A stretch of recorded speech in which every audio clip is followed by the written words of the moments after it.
Saints into Saint Herman of Alaska, wonder worker of all America. Saint Herman was born in 1756 in a village outside of Moscow to a family of merchants. At 16, he entered monastic life at the Trinity Sergius Hermitage near the Gulf of Finland. He also spent time at Sarov and joined the Valam monastery and was blessed by Father Nazarius to live in the wilderness. In 1793, the Holy Synod of Russia sent a spiritual mission with monks of Valam monastery to preach the word of God in Alaska. Saint Herman was one of 10 members on this mission. Father Herman chose Spruce Island as his dwelling, which he called New Valam. He dug out a cave out of the ground with his own hands and built a cell near the cave in which he lived for over 40 years. The elder ate very little, eating only a small portion of fish or some vegetables. His body withered as a result of his labors, vigils and fasting, and by chains he wore. The elder's face reflected goodness, and he had a pleasant smile, a meek and attractive demeanor.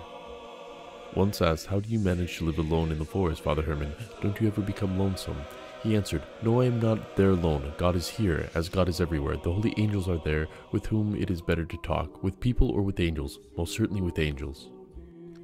Father Herman had a great love for the native Alaskans. He helped those who were in need with whatever means he had available. Father Herman especially loved children. He made large quantities of biscuits and cookies and built a school for them. He taught them the law of God and church music. He gathered all the Aleuts on Sunday and holy days for prayer in the chapel near his cell. Father Herman's love for the Aleuts reached a point of self-denial. Once a ship brought a contagious disease and fatal illness. Father Herman during this terrible period visited the sick, never tiring. He admonished them for their fear, prayed, brought them to penance, or prepared them for death. He never spared himself. When the end of his life drew near, by his orders, candles were lit and the Acts of the Holy Apostles were read. Quietly, the elder bowed his head on his disciple Gerasim's chest.